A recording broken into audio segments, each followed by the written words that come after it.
You a couple. How you guys doing? I'm Jesse Malin, and this is my first program of Meet Me at the End of the World for We're Here Now. And I'm here with Bob Gruen, a good friend of mine, a great photographer. Some of you guys probably know him, and if you don't, you definitely know his photos. A lot of iconic stuff that we've been seeing our whole lives. Even if you don't even love rock and roll as much as most of us do, you probably have seen his photos of John Lennon, Led Zeppelin, The Clash, The Ramones, Green Day. And me and Bob usually get together and have dinners, and we've known each other about maybe 28 years. And I've heard so many stories, just hanging out with Bob. And as great as Bob's photos are, the stories are probably equally as good. So I wanted to have Bob on as my first guest, and he's at home, one of his homes up in upstate. Can you hear me? Can you see me, Bob? Yeah, I can see you. I'm sitting here. This is our little cabin on the hillside in the mountains, hiding out. I haven't been out of the house in about 2 weeks, actually. Obviously, I haven't even shaved. I'm just basically doing nothing, hanging out here. Well, you're looking fine on television. Oh, good. Well, it's very comfortable here. I got to say that. I always wanted to just sit around and do nothing. But I don't like being told what to do, so I have that kind of problem with being told. But the world seems kind of scary right now, and the best thing to do is seems to be stay home. So I'm staying home. Everybody else there's nowhere to go. It's not like, we were thinking about staying at home in the city, but there's nowhere to go anyway. So we came here and there's nowhere to go. It's better, it's quieter. The city's kind of weird. I isolated for a couple weeks after I got home from tour, and then I've been kind of wrapping up in masks and gloves and going for that walk and just trying to get out of the house, get some air and keep my head going. But it gets scary. After the sun goes down, it gets dark. It's just like really creepy people out. It's very like apocalyptic sci-fi. And I don't know. It's been a really tougher time. I mean, you've been around, you've seen so much and lived through so many different eras, and I don't know. Like this. I mean, my whole life I went to crowds. I went to shows. I've been winding my way through sweaty, jumping people dancing and happy, all just sweaty together. And I just wonder if there's a future for that. When people are going to be able to feel comfortable with that. Even they get a vaccine for this in a year or whatever. Are people going to be comfortable enough to just hug each other? Could talk about saying how after the Spanish flu of 1918 or whatever, that after that came the Roaring Twenties. But I don't know if people are. Oh yeah, maybe it'll get to that. That'd be nice. Let's roar. I'd like to come roaring back. I know people are at home, or they're locked in their bunker somewhere, and I don't want to be total doom and gloom on all this, but I have some memories, I guess. Of being with you even after, I don't know if you remember, I think one of the first shows, my friend Alex Coletti mentioned that maybe the first show we all went to after 9/11, or the first big show that everybody gathered at, was at the end of September that year, was Joe Strummer and the Mescaleros at Irving Plaza. And that was right after September 11th, maybe the first big show soon after that. And he did a Ramones song. It hadn't been that long that Joey had been gone. I don't know. I'm sure you remember that night. I think you guys were drinking over at the bar that used to be Tramps beforehand, and then you came over and. Right. We actually had dinner there, and he was asking what was going on. I remember he surprised you, right? Oh yeah. Cabaret Lord. I got to fix it. Joey was alive still, right? So this was, maybe I'm getting this gig mixed up, but there was a night when, after all this happened, people started going out and getting together and needing shows. And for years I get on stage and I tell people, you got to be at a real gig. Being on YouTube or Facebook's not the same experience. No, and then now it's like it's even beyond. I'm doing live streams from my couch, and it's I feel like I'm Mr. Rogers in some Twilight Zone. So, but I guess I was thinking about like just a funny thing I saw the other night. I was watching some stuff on YouTube, a Dick Cavett thing, and I wanted to there's been so many people you've worked with, and I thought I'm just going to go down a list, and whatever comes to mind, like just even if it's one word or just a fast thing, just say something. I'm sure you're going to hate this, but we'll see. Ike and Tina Turner. Oh, that's what I started basically. I mean, after high school, I had the idea to tune in, turn on, and drop out, but I lived with a rock and roll band, so I kind of fell in, and then went to an Ike and Tina Turner show and was amazed at how fantastic Tina was. Came back a couple of days later and took some pictures of her. One of them being one of the best pictures I ever took. I think like that. Oh, you got it there. You hold it. Yeah, there you go, that one. Which is not a Photoshop effect or many exposures. That's one picture taken in 1 second while a strobe light flashed and Tina danced. And in years since that, people have asked if I could take a picture of them like that, and I said I'll do what I did if you do what Tina did, because that captures so much energy and excitement that is Tina Turner. And then luckily, a few days later, we went to another Argentina show because I was fascinated with it. And they played a few shows around New York. And I brought the pictures with me to show my friends. And on the way out of that concert, one of my friends saw Ike Turner walking from one trailer to another and literally pushed me in front of Ike and said, show Ike the picture. And he stopped and he looked at my pictures, and especially that one, he liked it a lot. And he took me to the dressing room, and Tina liked the pictures, and that started my life. I started working with them. I started traveling with them a bit. About 8 months later, my first album cover was a Tina Turner picture. Was a record called Nuff Said? Yeah, about a year later, actually. Yeah, it's a cool cover, black and white, really great shot of Tina. It's funny, I was taking it in a grocery store while she was paying the tab. Groceries. I spent the afternoon with her, just taking pictures of her all afternoon. And that one was just a nice profile picture of her being herself. And the art director. Extra toilet paper and hand sanitizer in the grocery store? Did they have enough toilet paper and hand sanitizer in there? No, I actually have a picture of her like a minute before that, where she's got like 4 rolls of Wonder Bread. Like 4 big packages of Wonder Bread, white bread. Because I have a picture just before that. She had 5 kids in the house. Wow. Like there was Ike's 2 kids, her kid, her and Ike's kids, and then Aunt Thomas's kid. There was like a bunch of kids in the house. And she was cooking for all of them and making sandwiches. So she had like this big armful of Wonder Bread. Wow, that's great. All right, who's next? I could go on for a long time. I could do this whole show on Tina Turner. I know. We got 30 minutes. No, we got 20 minutes left. And Tina is the most wonderful, nicest person in the world. And in spite of what the movies say, Ike Turner was a very generous, very great musician, very generous to all the people he knew. Oh, that's great. Well, New York Dolls. Oh boy, there's another hour-long show. It could be quick. You think like a, well, New York Dolls. Well, they dress like dolls because girls like to play with dolls. I kind of could leave it there. Okay. Elton John. There's a great photo that's at the Sunset Marquis Hotel that I've seen recently with him in the air, and you're just shooting from behind him. It's just great. Elton John. Well, it was very early in my career. Actually, meeting Ike and Tina, I met a publicist who took me to a party and met another publicist, and he talked his record company into letting me take pictures, hiring me to take pictures of this brand new piano player, some studio musician from England, Elton John. And he was opening for Leon Russell at the Fillmore East. And I thought, how can you take a good picture of a piano player who's got this big box in front of him? You just barely can see his forehead sometimes, if you're crouching down in the aisle. But Elton John makes himself very visible. And when he did that flying leap, I'm glad I caught that moment. Actually, he didn't do it all that often. I mean, he did it for a while, but it's not an easy move to like jump, kick the piano and actually be horizontal to the piano and get back on your feet and not fall flat on your face and actually keep playing while you're doing that. I don't know how he does that. But I saw him doing that one anymore. And it was a very proud moment for me when I actually finally saw the Elton John movie, a little while ago. It came out last year or whatever. And that picture, when he does that move, it's like a pivotal moment. It's like the moment between him, rising up and that picture, like he becomes a star.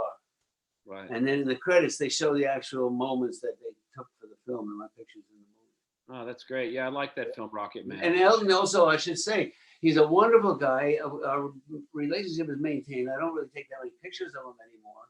He moved on, and there's lots of different people taking his picture. But more recently, I support his charity that he started, a great charity to support AIDS research. And he has a big dinner in Hollywood for the night of the Academy Awards. All the A-list wealthy people who aren't in a movie that year or didn't produce something that year, they're not going to the awards to get something. So instead of hanging out at home with each other, he has a $10,000 plate dinner like a benefit dinner for all of these people. And there's a big auction, and he's used my pictures sometimes to raise money. And I just was one of the things when I just came home last couple of weeks ago before we came up here. They sold a big order of my pictures for the charity, and I had to sign all of them to get it done to get up here. But it's great to be able to help support his charity. Cool. The next one, Kiss. Oh, there's another hour-long conversation.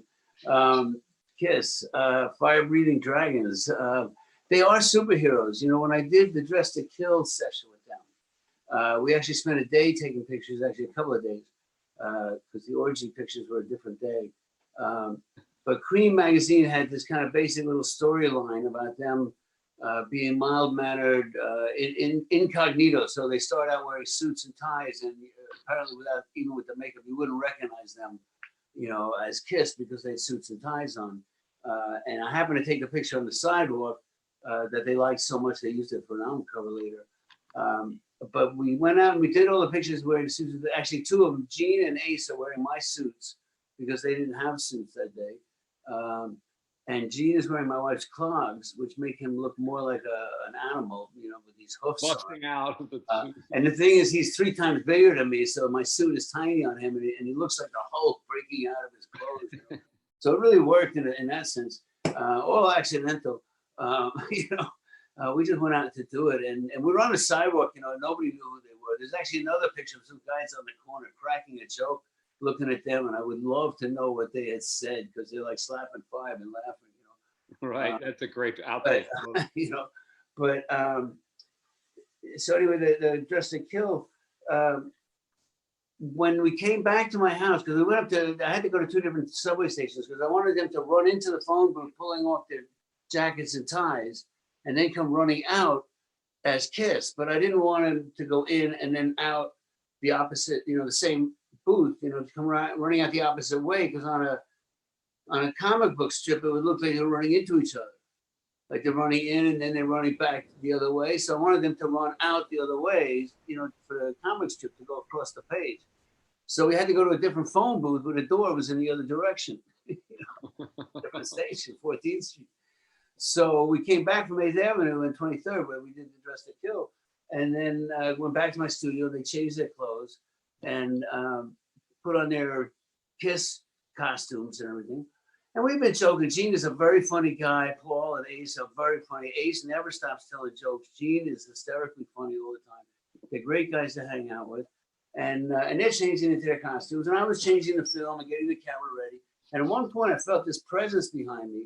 And I turned around, and instead of Gene, there was this monster standing behind me. Like once they put on the boots and the outfit and the spikes and the hair, they're not those same guys that were wearing the business suits.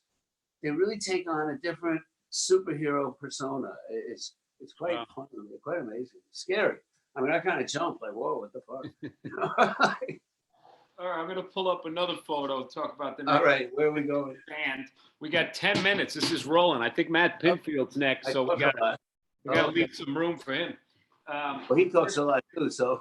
Something I got from you, the Ramones. The Ramones in the subway. Yeah, that's the first day I met the Ramones. Lisa Robinson called me. We did a lot of work together for Rock Scene magazine. And Rock Scene was a magazine where we covered the scene.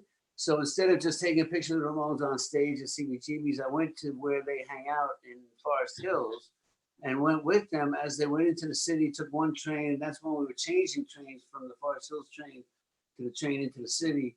And people who know trains can look at the sign there and know where we were. And then we came into the city. I took pictures of them coming out of the subway and walking up the CB's. And then we happened to take a picture of them standing in front of CBGB's, which has become an all-time iconic moment of the Ramones at CBGB's. But it was really the first day I met them. Wow, that's great. Well, I got another one here. Let me find it. Everything's falling apart. This one's one of my favorites. These are ones I have hanging in my house, apartment. Thank you. Because I'm social distancing. I'm self-distancing. Yeah. This is Chuck Berry. I think this was taken at Madison Square Garden, and I think the story is a bouncer held you up and was trying to throw you out. The day I went to meet the art director and get the check for the Ike and Tina Turner album cover that I did, and he asked me what camera I was using. I was still using my dad's borrowed Minolta camera. He said, "Well, why don't you get yourself a good camera, kid?" And actually, the check didn't cover it, but that and a little more money went, and I bought my first Nikon. And that night, it was what they call the Rock and Roll Revival at Madison Square Garden with Chuck Berry, Bo Diddley, Jerry Lee Lewis. I remember Bo Diddley in the dressing room complained and said, "What kind of revival, man? I never went away and revived back here. I've been working every day of my life, you know." And anyway, I was in the audience taking a picture. At the end of the show, Chuck Berry was on the stage. He had kicked the whole band off one by one. He went over to the guitar player, took the plug out of the amp, handed it to the guitar player in front of everybody, Madison Square Garden, kicked the whole band off. And it was just him and the guitar, and he had all these kids on their feet screaming, and kids on the stage dancing. And I was on the chair. We trying to get above all the people. I got up on a chair, and I'm trying to stretch above the heads in front of me, the waving hands. And Chuck Berry licked his guitar, and the guard started yelling at me, "Get off that seat, get off that seat," you know. And I was like, "What?" And he grabbed me and literally lifted me up. And I was right over the top, and I got that picture of Chuck kissing the guitar. It's so beautiful. And then he dropped me in the aisle, and he said, "If you take one more picture, I'm going to smash your camera." And this was a professional camera that I had had for about 5 hours, you know. So I ran, but I got that great shot. That's great. Well, the next one, standing behind me up on the shelves, is that Red Star, this Clash book that you did. It's a fabulous book, and I think, I can't stop looking at that book. But when I got to know you a little bit around the time I was in my band Degeneration, I had a birthday, maybe my 25th or 26th birthday, and you came with an envelope and a manila envelope and handed me a print, a photo, and I was so blown away. And you always sign them every year. I have a bunch, but this was the first gift you gave me at my birthday, and you wrote something. It's of the Clash, and it says, "Jesse, so you want to be a rock and roll star? Meet the competition, Bob Gruen." I love it. And that's Joe's holding a baseball bat, and it's just Mick calling each other on the side of the road, probably pulled over the bus. I don't know, but yeah, actually, we stopped the bus just so they could get off and stretch their legs, and they got a bat and hit some balls around a little field. And they were coming back to the bus. That's when I was on the bus till I didn't know what, like 79, I think was that one. Yeah. And we just got that picture as they were coming back to the bus. But it's very confrontational looking, you know. I'm surprised. I don't usually write those kind of sayings. I guess it's a sign of how well we know each other. It's a long time ago. We were having a few pops, you know. Yeah, those are the good old days. DAZE. I'm going to bring up a band. Actually, you had a book come out real recently, Green Day. Right. And I actually, you asked me to write the foreword in the book, and I wrote the foreword, and I learned about how editing goes with books because I wrote something I was really happy with. You wrote a really nice foreword, and we ran out of space. And they cut it down to a little thing. And I know you knew the band, and you came on tour when we were opening up for them. But this book is great. And before you talk about them, I just want to give a shout out to our friend that we lost, Adam Schlesinger from Fountains of Wayne, who passed yesterday, and such a talented, lovely guy. And he had a studio called Stratosphere Studios on the West Side where I did my second record, The Heat. And we were there forever making that record. And Adam owned the studio with James Ehop, the Smashing Pumpkins. And Green Day came to town around a little bit after that, maybe a couple years after that. And they needed a studio in the middle of the night and to record something. And was that the same one we went to at like midnight and they didn't show the story? Yeah. So they asked that's for a studio, and I said, "I got this place, Stratosphere. It's Adam Schlesinger's place, and we meet them at midnight." I told you, "Why don't you come, Bob? Take some photos." And Green Day loves you, and I didn't know what was going to happen. Next thing you know, they showed up one at a time, drunk as hell. Yeah. And we created a band with like me singing and them playing, and it was called the Rodeo Queens. And we did one song. It actually came out called Depression Times. But I think we were there till like 6, 7 in the morning. I think Mike had already gone to bed and passed out, and they had to wake him. Came back from the hotel. We found Billy in the restaurant. That's how we got in touch with him. That was the funniest thing. They said they were coming, and they completely forgot because it was the days when everybody was drinking everything they could get. And we don't know where they are. They're not answering the phone. And your friend called up and said, "Hey, Jesse, guess what? I'm in this restaurant and Billy's here." And you turned to me and said, "If Billy's in that restaurant, what should we do?" I said, "Tell your friend to give Billy the phone."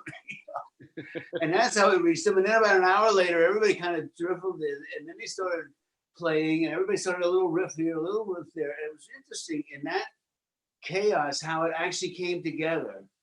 And they wrote this little hieroglyphic little thing that was like I actually took a picture of that, the piece of paper that Yeah, has it would this. say Stooge part or Clash part or Yeah, yeah, it was just like notes to each other about what it was going to be, and then it turned into a song.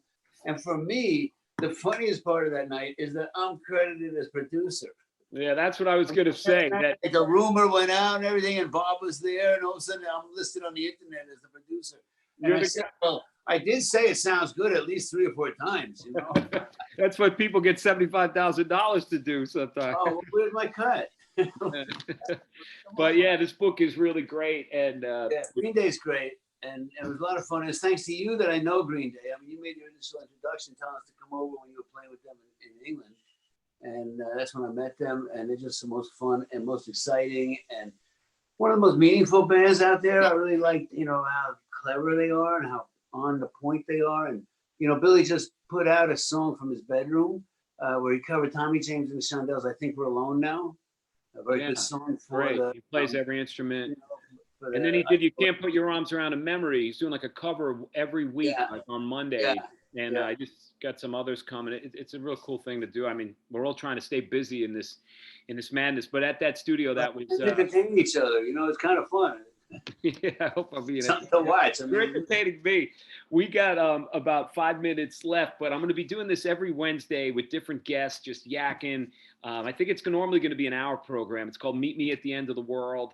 I don't believe this is the end of the world. I believe that we're going to get through this, and you got to stay positive, and letting people know that you love them and that you're around and connecting with friends. I think there's been a lot of that, and I think it's really important that. Yeah, it's interesting that phone calls are coming back. Yeah. Instead of just a text, you actually call up, and especially since you can have FaceTime. Like I've been chatting to people in Ireland and South America, and it's kind of nice to get in touch like that. Well, I'm going to hit a couple more people. I guess just thinking of the world and the world being a better place, and just Well, as Joe said, the future is unwritten. Yeah. And without people, you're nothing. So people have to come together as they are in this time, this chaos of time. And I believe people will come together and they'll survive. We'll all survive. Yeah. As many of us as can. It's unprecedented, but we know that.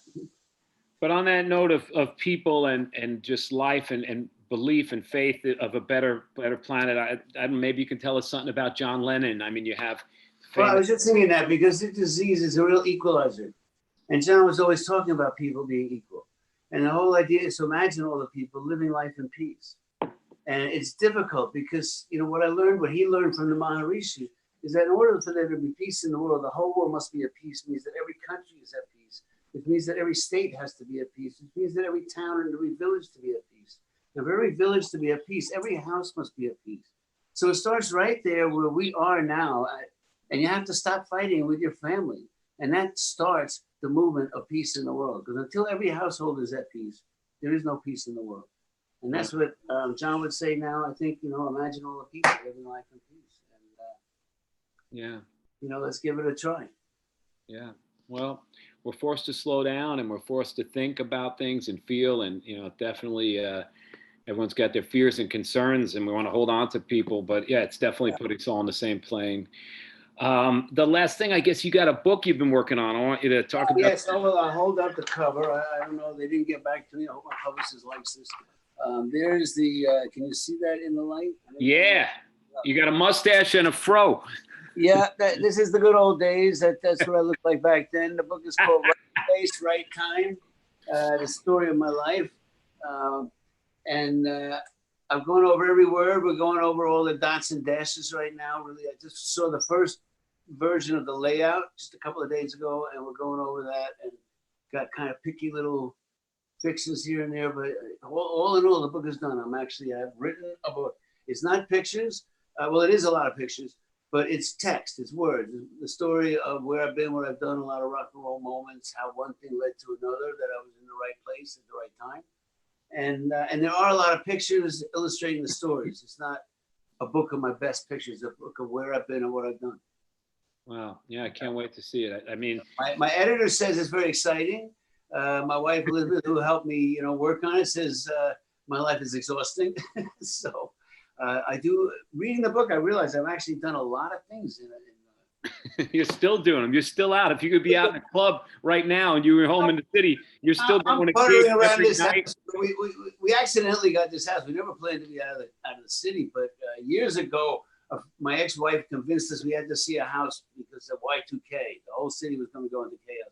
And we didn't even think we were going to do it, but she wanted a real estate agent to show us a place. We saw a place. It's a perfect little cottage. It's a getaway. And we've been here ever since. Wow. Elizabeth does all her artwork here. It's peaceful with the fire back there. So how can people buy your photos and support you? I know for artists right now, it's a really tricky time. Well, I have a website, bobgruen.com. Unfortunately, right now, due to the wonders of the internet, it's kind of half functioning. It's kind of having some glitches and technical problems, which is really a shame.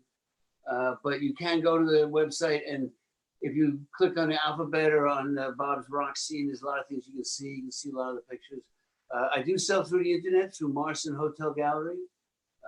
That's Morrison Hotel Gallery. It's not a hotel. It's Morrison Hotel Gallery, named after Henry Diltz's picture of the Morrison Hotel for the Doors album. But they sell my pictures pretty well online, and they have a good up and working website. So yeah, people should go out and get some pictures to decorate the house and live with your. Some good things to look at, yeah. Inspiration. And your books are still in print too, so people can order those books online as well, like Rock Scene. This is you got one. Hey. I thought I turned the volume on. That's our theme song. That's my new jam at the end, a little blues. Well, thanks for doing it. I've had that since I first got this cell phone. Since the iPhone had that ring, my granddaughter said it because she thought it was the most irritating ring they had. And I've had it ever since because it is the most irritating and it makes me answer the phone immediately. It reminds me of my granddaughter. Well, thanks for hanging out, Bob. And thanks for everybody for tuning in. We are here. Matt Pinfield's up next. I'll be on next Wednesday. My regards to Matt. We love Matt. Love you, Matt. And, remember we took him to see Green Day in New Jersey. Remember that? Yeah. We drove him down to meet Billy. Well, everybody stay healthy and lots of love. I miss you, Bob. I miss everybody. Healthy, breathe healthy. Don't go near anybody for a while. Yeah. Enjoy the solitude. Meditate. And don't worry. Be happy. I'll talk to you soon. All right. Okay. Be good. Bye-bye. Say hi to Elizabeth. Okay.